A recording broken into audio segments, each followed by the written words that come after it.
Hello Mama, bienvenue sur cette chaîne, je suis Sarah Perrault, je suis professeure de yoga spécialisée dans l'accompagnement pré- et post-natal. Dans cette vidéo, on va parler aujourd'hui des bons réflexes à prendre quand on est enceinte.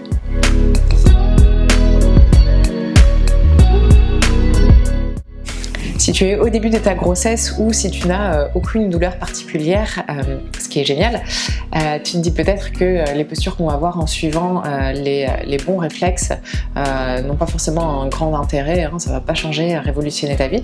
Et pourtant, c'est des petites choses qui vont être importantes parce que quand on va arriver en fin de grossesse, à peu près toutes les mamans, hein, on a un ventre qui commence à prendre beaucoup de place, les mouvements qu'on fait, les déplacements d'une posture à une autre peuvent être un peu plus compliqués. Et c'est dans ces moments-là, si on n'a pas pris de bons réflexes, qu'on peut éventuellement se blesser, se faire mal. Donc autant prendre ces réflexes dès le départ, dès le début de la grossesse, pour être sûr qu'on aille jusqu'au bout de la grossesse sans grosse tension particulière. Ces bons réflexes, ils vont surtout concerner les changements d'état, les changements de posture. Quand on passe par exemple de la posture assise à la posture couchée, de la posture assise à la posture debout, ces petits changements, ces petits mouvements du quotidien auxquels on ne prête pas forcément attention et qui, au fur et à mesure de l'avancée de la grossesse, peuvent être un peu moins facilités et sur lesquels on peut se blesser bêtement. Quand on pratique le yoga prénatal, on va souvent commencer dans une posture en tailleur, que ce soit assise sur le sol ou directement sur le coussin, et ensuite aller à quatre pattes. Donc, on évite d'aller à quatre pattes en faisant n'importe quoi avec son corps. Ce qu'on veut, c'est alors passer nos pieds d'un côté de notre corps, et puis ensuite passer sur nos mains et nos genoux.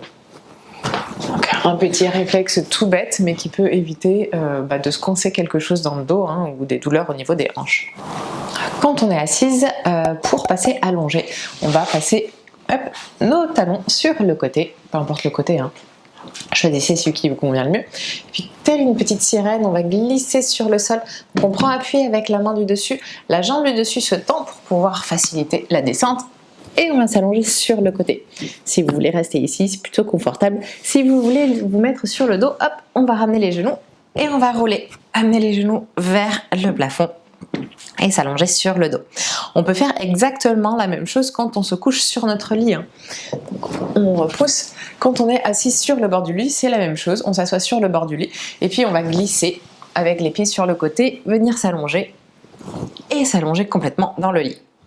Pour en ressortir, on amène les genoux sur le côté, on se met sur le côté, la main du dessus qui va pousser, la jambe du dessus qui se tend pour éviter toute tension dans le dos. C'est le reste du corps qui travaille et on se remet assise. Quand on est assise et qu'on veut se mettre debout, de la même façon, on amène nos talons sur le côté, on passe par le quatre pattes et on va sortir une jambe. On va sortir un pied comme un chevalier servant, on va prendre appui sur la jambe qui est pliée et on va pousser avec l'autre jambe pour se redresser plutôt que pousser sur le dos. Donc on prend appui, on peut même amener nos deux mains sur la jambe pour pousser. Hop, on pousse avec la jambe de derrière et on se redresse. Quand on est debout, ça va être le même principe d'autograndissement. Je vous en parlais dans la vidéo précédente. Donc l'autograndissement, on veut chercher à allonger la colonne vertébrale.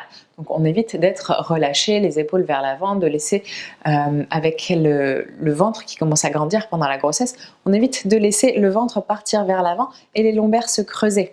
Donc pour ça, on bascule le bassin vers l'avant, on ramène notre coccyx vers le sol, on vient bien ancrer les talons dans le sol et on vient réajuster ici pour ramener donc le nombril et surtout pour ramener bébé vers la colonne vertébrale. Et on étire le sommet de notre crâne vers le plafond. On essaye de vraiment se grandir, on va vers le haut. Quand on est debout, on veut faire attention à l'alignement de notre bassin et le protéger au maximum pour protéger notre dos. Pour ça, on peut imaginer que le bassin, en fait, il est rempli, c'est comme un seau d'eau rempli à ras-bord et qu'on veut éviter de renverser l'eau. Donc l'eau, elle est à un niveau stable quand le bassin est droit. Quand on va pencher les fessiers vers l'arrière et le ventre vers l'avant, l'eau, elle va se renverser vers l'avant. On penche vers l'avant, c'est un basculement du bassin antérieur. On va vers l'avant, l'eau se répand vers l'avant.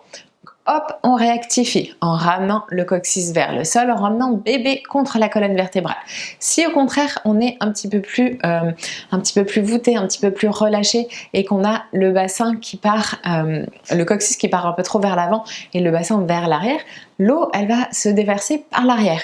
de la même façon, hop, on essaye de redresser, de se grandir, de diriger toujours notre coccyx vers le sol, le sommet du crâne vers le plafond et on essaye d'aligner notre bassin le plus possible. On veut faire attention à ce placement du bassin quand on marche. Donc on va penser à ramener bébé contre soi, contre sa colonne vertébrale, à diriger le coccyx vers le sol pour toujours être bien ajusté. Et puis on va faire attention surtout à la façon dont on pose le pied sur le sol. Talon en premier, on dépose la plante de pied, on dépose les orteils. Et puis on marche. Même chose de l'autre côté. Je ne vais pas vous apprendre à marcher, mais simplement essayez d'avoir une attention particulière à la façon dont vous posez et déroulez votre pied sur le sol. On essaye d'utiliser vraiment tout le pied. Et puis même chose de l'autre côté. On fait attention aussi donc toujours à corriger la posture, à toujours trouver l'autograndissement. Toujours colonne vertébrale la plus longue possible.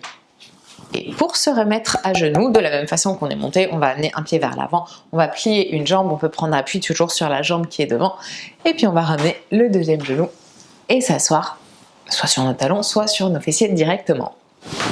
J'espère que cette vidéo vous a plu, qu'elle vous aura été utile, que vous avez appris certaines choses que vous pourrez utiliser dans votre quotidien. Si vous avez aimé cette vidéo, n'hésitez pas à la liker et à la partager avec les personnes qui en auraient besoin. Si vous avez des questions ou des remarques, on se retrouve dans les commentaires de la vidéo. Et n'hésitez pas à vous abonner à la chaîne pour pouvoir être notifié des sorties de nouvelles vidéos. On se retrouve ici toutes les semaines, tous les vendredis. Passez une bonne journée, à bientôt!